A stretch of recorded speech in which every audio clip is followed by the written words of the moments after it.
estou achando ótimo falar num evento assim, que é de várias coisas. Eu acho que o teatro entrou meio... Eu vou falar da voz do teatro, apesar de estar escrito performance aqui. E normalmente falar de teatro é só para o público de teatro. Assim, é absolutamente inédito ter alguém que não é de teatro ouvindo. Eu sei que ninguém veio por causa do teatro, mas assim, é como um luxo, uma situação absolutamente inédita. Estou achando ótimo. E para falar vendo também as perguntas, eu vi as perguntas dos outros grupos de trabalho também, e peguei algumas palavras, assim, não só desse grupo, mas de outras, que eu acho que na minha fala elas vão sendo citadas e faladas, então eu acho que a partir daí vai passar um pouco as respostas ou a reflexão sobre isso que está sendo colocado. Não precisa falar primeiro, ainda não te falar de coisa, né? Beleza, obrigada. E hoje eu preparei umas imagens de algumas coisas que eu vou citar, que são algumas peças, algumas coisas, só para ilustrar um pouco, entender do que está falando. E eu escolhi falar de 2 trabalhos, 2 espetáculos, um deles, porque já teve aqui em Brasília, eu achei que tivesse alguma possibilidade, talvez 0, mas de alguém ter visto, que foi no Festival de Teatro aqui de Brasília, sem ser a última edição, a penúltima, que é um trabalho do Roger Bernard, Pendente de Volta. Então, vou começar a falar. Talvez a máxima de que para se fazer teatro bastava ter o ator e o público deva ser reconsiderada. Nos últimos anos, nos deparamos com uma série de espetáculos sem a presença de atores em cena e com diferentes proposições em relação ao público. Obras nas quais os atores se fazem presentes através de suas imagens projetadas, ou vozes amplificadas, mas não estão fisicamente em cena, e espetáculos nos quais não temos nenhuma referência a atores. Em alguns casos, os espectadores assistem à profusão de imagens, sons e a performances de traquitanas diversas. Em outros, o público é que faz o espetáculo acontecer, usando dispositivos de interação, controles remotos, tablets, fones de ouvido, podendo ou não ser conduzido por algum agente facilitador. Mas o ator, aquele que representava um papel ou que se apresentava desprovido de personagem, já não está mais em cena. Tampouco estão em cena os atores ready-mades, os delegators ou os experts, aqueles que não exercem o ofício de ator, mas são convidados a participarem de um espetáculo como eles próprios. O palco esvazia-se de atores e preenche-se de público, e muitas vezes via telas. Em algumas peças, como na trilogia fantasmagórica tecnológica de Denis Marlowe, que reúne o espetáculo certo. Já vi que a ordem está errada, vai para frente, por favor. Mais um pouquinho. Como a trilogia fantasmagórica tecnológica de Denis Marlowe, ele montou 3 espetáculos que são projeções, né? Não são atores, assim, acontece que você entra como público, acha que são atores, mas na verdade são projeções de atores. Esse é o Cérebro do Maeterlinck, Dorme Meu Menino, do John Fosse, e a Comédia do Beckett. Transita-se num terreno, pode ir passando esses para frente, por favor. Transita-se em um terreno que cruza as linguagens como o vídeo, a instalação e o uso de máscaras projetadas. Em Os Cegos, que é no interior, nos deparamos apenas com rostos no escuro, na verdade imagens projetadas em 3D, que recriam a ilusão da presença humana física. E mesmo quando o mecanismo é desvendado, continua causando um efeito ilusório comum. Em outras peças, como no espetáculo Sagração da Primavera, é o primeiro que ele estava do Romeu Castellucci, em que um maquinário de fertilizante agrícola, adaptado para o palco, ele performa um balé de ossos de vaca, ao som de uma gravação do concerto orquestral de Stravinsky. O impacto da forte plasticidade e da mecanicidade da coisa remete-nos ao muito humano e ao além do humano. São traquitanas, obviamente, orquestradas por técnicos e que dispensam a reconstrução de figuras humanas. Aí agora pode ir depois daqui, que seja fácil. Pronto, obrigada. Mais um pouquinho. Mais um. Tá bom. A não presença de atores e o uso de dispositivos tecnológicos em cena não são características que definam algum tipo de teatro. São recursos utilizados em diferentes propostas artísticas, mas que comumente apontam para as questões de ausência e presença e para a relação do sujeito-objeto. Nos exemplos citados, a disposição do público se dá em relação frontal com os espaços de cena e plateia bem divididos, ainda que cada um aposte em poéticas bem distintas. Já nos espetáculos que eu escolhi para falar aqui, o Pendente de Voto, que é esse que eu falei que teve aqui em Brasília, acho que 2 anos atrás, que é do catalão Roger Bernard, e o Situation Rooms, que é de um coletivo alemão que se chama Rimini Protocolo. Além de não existir a presença física de atores em cena, ocorre a interação com o público através de dispositivos tecnológicos, borrando as fronteiras entre o espaço de cena e a plateia e abrindo campo para a exploração de polifonias e heterogeneidades. No primeiro, reconstitui-se uma arena e o público vota. Pode passar isso. Utilizando controles remotos, eles votam em questões de cunho político e social e outras mais lúdicas e poéticas que são projetadas no telão central. No decorrer da votação, são designadas duplas, em seguida grupos, pode passar. Pela similaridade de votos, o público interage entre si, é uma em consonância com a tendência da arte contemporânea de trabalhar na esfera de interações humanas, contexto social, burriô, enfim. Então, a cena, o espetáculo, o público chega no teatro, recebe controles remotos, não tem nenhum ator em cena e todo o espetáculo acontece através do voto do público. Se vota sim ou se vota não, vai indo para um lado ou para o outro espetáculo. Já em Situation Rooms, isso aí é a tela de como que as pessoas vão votando, como que você entende que é o sistema de votação, que sim é verde, não é vermelho, você vai entendendo como que a pessoa do seu lado está votando, o espetáculo vai se desenvolvendo, depois junto as pessoas começam a votar sozinha, para votar em 2, depois em 3, depois em 4, até montar na sala de teatro um grupo grande, ou 2 grupos, 3 grupos, e, enfim, a questão é que não tem nenhum ator em cena, é só votando que o espetáculo acontece. Já em Situation Rooms, então esse aí é o final do espetáculo. Próximo, obrigada. O público recebe um tablet para seguir o percurso de diferentes pessoas ligadas ao mercado internacional de armas. Cada espectador, munido do seu dispositivo, experimenta o ponto de vista e as ações dos atores dessa grande rede internacional, que inclui, entre outros, empresários, traficantes, médicos e colaboradores humanitários, percorrendo um trajeto dentro de um cenário que reproduz os ambientes de cada um, montado em um conjunto de containers interligados. Então, isso o público chega, pega um tablet, um fone de ouvido.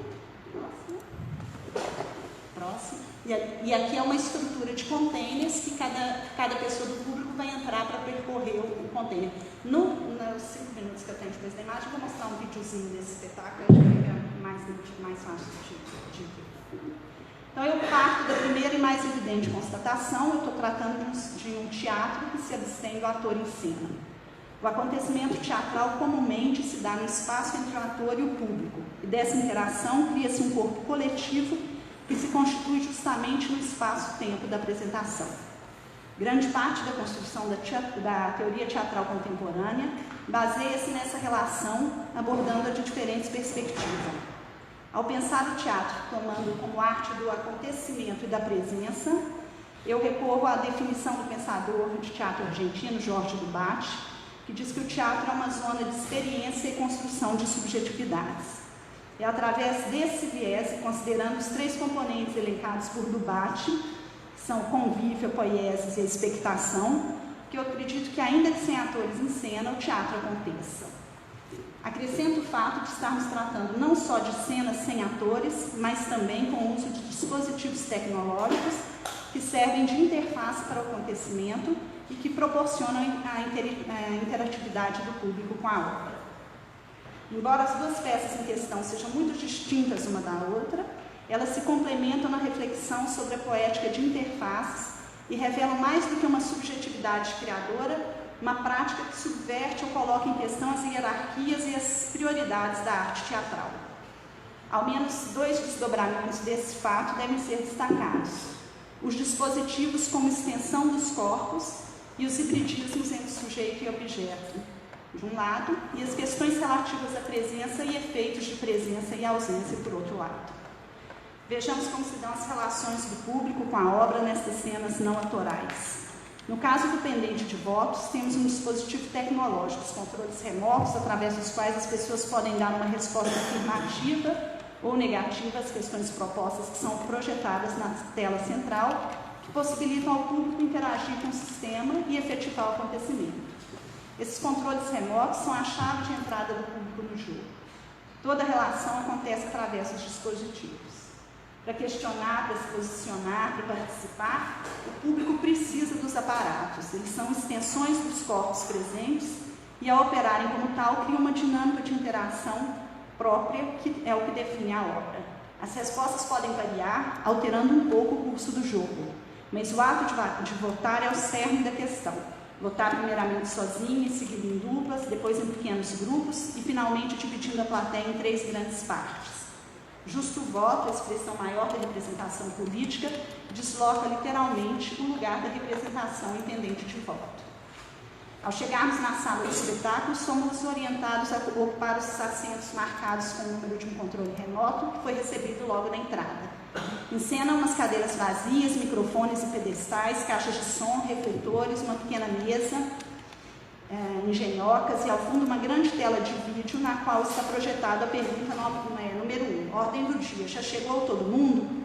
Na parte de baixo da tela vem um pequeno sinal redondo verde, seguido da palavra sim, e abaixo o sinal vermelho, seguido da palavra não. Ainda na mesma imagem, a gente observa o sinal de minutagem, marcando 000, e cada qual com seu controle, marcamos o sim de presença ou o não. Não, ninguém marca o não, porque está todo mundo presente, marca o sim. Que é acompanhado de um som unido que marca a intervenção ou voto. Em seguida, a gente observa a nova tela, resultado número 1, ordem do dia. Então, a disposição das cadeiras, aquilo que a gente viu naquela tela, mas precisa voltar, eu acho que já deu para ver, né? Ela fica projetada e a gente consegue detectar onde que a gente está. Acabei de falar. No centro da tela aparece uma barra com estatística, e os que marcaram sim, ou com os que marcaram não, os que se abstiveram, os bloqueados e o número total de participantes. Tudo isso para dizer que, na hora que a gente entra na sala e tem essa tela, que a gente vota, já de primeiro, basta essa primeira ação, esse primeiro estímulo, que a gente entende o uso do dispositivo e a gente estabelece o código que vai se fazer com aquele espetáculo. A partir daí, entendemos como nos relacionar com a máquina e estamos aptos a seguir as regras que se sucedem. Em Situation Rooms, a gente recebe o tablet com fone de ouvido e algumas orientações sobre o funcionamento do dispositivo. Vamos entrar pela porta que nos é designada e seguir o percurso orientado através do objeto eletrônico. A cada 7 minutos, inicia uma nova história contada por um dos 20 personagens em ambientes que replicam os contextos originais de suas narrativas. Somos também 20 pessoas no público e percorremos um roteiro que inclui a metade dos personagens. Ou seja, para a gente assistir o espetáculo completo, a gente teria que ir 2 vezes. O circuito é totalmente sincronizado, pois trocamos juntos de personagens e a cada intervalo de 7 minutos temos apenas uma pessoa do público seguindo o roteiro de um dos personagens. Cruzamos pelo caminho e nos ambientes criados junto do conjunto de containers. Em alguns momentos interagimos entre nós. Se nos perdemos, somos orientados a nos dirigir a uma das portas que se dão do lado de fora da instalação de containers, onde uma pessoa da equipe vai nos orientar a retomar o caminho. Antes de começar, nos preparamos em frente à nossa porta de entrada, seguindo as instruções que sinalizam o início. O controle remoto e o tablet são esse espetáculo Situation Rooms, esses personagens que foram gravados nos tablets, eles são personagens que o Rimini Protocolo chama de experts. Então, eles são pessoas que exercem aquela função na vida deles, que foram filmadas, ficaram juntas trabalhando um mês, então eles levaram um traficante de um determinado país, o diretor da empresa de armas de um outro país, alguém de ajuda humanitária, de Doutores Sem Fronteiras, que cuida de quem levou tiro em outro país. Então, tudo que tem ligado ao mercado de armas internacionais, eles reuniram 20 pessoas e gravaram com elas alguma ação que durava 7 minutos e depois reproduziram nesse jogo de containers o espaço próprio de vida de cada um. Então, isso é uma escola numa pequena cidade que está sendo bombardeada. Então, eles reproduziram a situação daquela sala de aula e trouxeram esse professor para gravar o vídeo. Então, quando a gente chega no espetáculo, a gente pega esse tablet e segue esses roteiros. Você vai passando de 7 em 7 minutos de um ambiente para o outro, como se você estivesse passeando pela rede do mercado internacional de armas. O controle remoto e o tablet são dispositivos de uso cotidiano com os quais nos familiarizamos. No dia a dia, funcionam como extensões de nossos corpos para a realização de tarefas que expandem nossa capacidade física. Ao usarmos controles remotos sem fio, ampliamos o comprimento de nossos braços e pernas, tanto quanto expandimos nossa capacidade de memória, nossas buscas de informações e nossos modos de nos relacionarmos em rede ao utilizarmos o tablet. Quando chegamos ao teatro e nos entregam estes dispositivos, recebemos também uma mensagem sublimar. A partir de agora é você e uma extensão de você, um pouco mais de você. E essa extensão, esse um pouco mais, é o que foi elaborado pelos artistas, preparado, desenvolvido para criar uma situação, para estabelecer uma relação, os aparatos aqui funcionando como dispositivos relacionais. O tablet permite experimentar o outro e percorrer os seus espaços de ação perfeitamente reproduzidos no cenário. Não simplesmente assistimos a um relato gravado, pois durante os 7 minutos da experiência com um dos personagens, atravessamos suas narrativas de diferentes modos. Ora o dispositivo guia o nosso olhar através dos olhos dos personagens, ora o observamos, ora somos conduzidos a executar alguma ação, abrir uma porta, hastear uma bandeira ou dar um aperto de mão. Então, concretizamos em cena o que aparece para nós na tela como uma ação virtual. Através das explorações de modo de interação e posicionamento, o público torna-se parte constitutiva do objeto.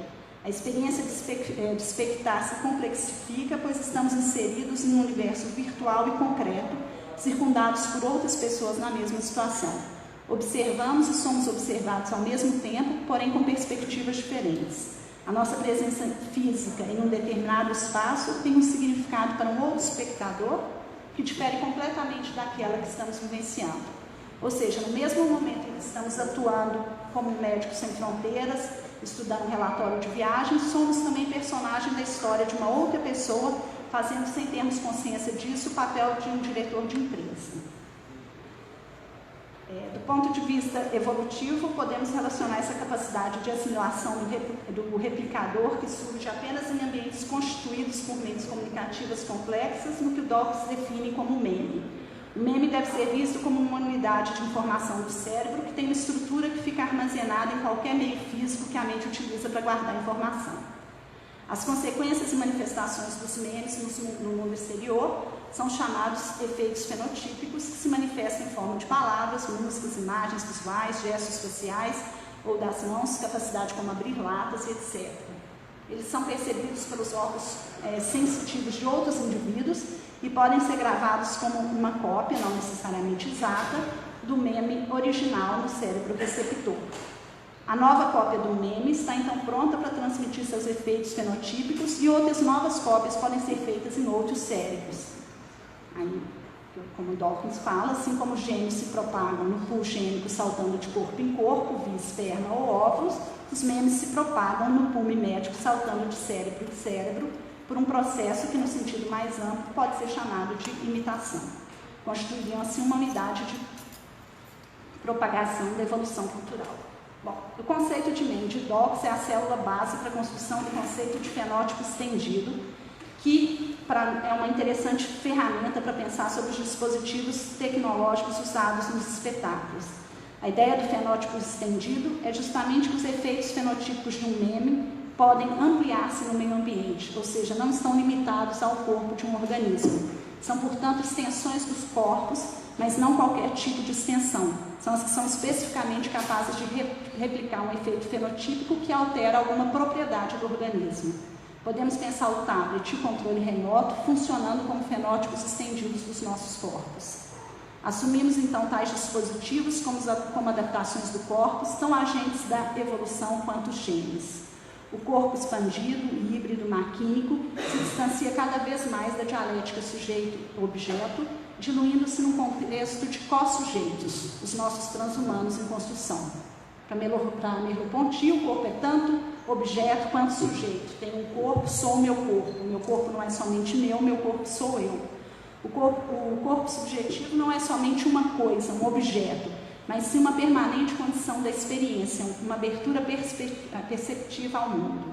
O corpo expandido, protético e alterado incorpora o objeto e situa-se além da dialética binária, complexificando a questão da visibilidade e divisibilidade do sujeito. O teatro que se propõe sem atores não prescinde todavia da experiência e da presença. Os dispositivos eles ocupam um lugar fundamental na cena e trazem uma existência plausível de estabelecer justamente convívio, poiesis e expectação. A teatralidade, nesses casos, se dá na interface do público com o trabalho artístico através de extensões do seu corpo. O tablet e o controle remoto tornam-se sujeitos, amplificando e modificando quem os incorpora, ao mesmo tempo em que dotam a subjetividade artística concebida para estabelecer relações. A presença do artista se dá através do público, que ao interagir com o jogo, amplia sua subjetividade e inclui e torna-se o outro, a obra e o objeto. Bom, eu acho que...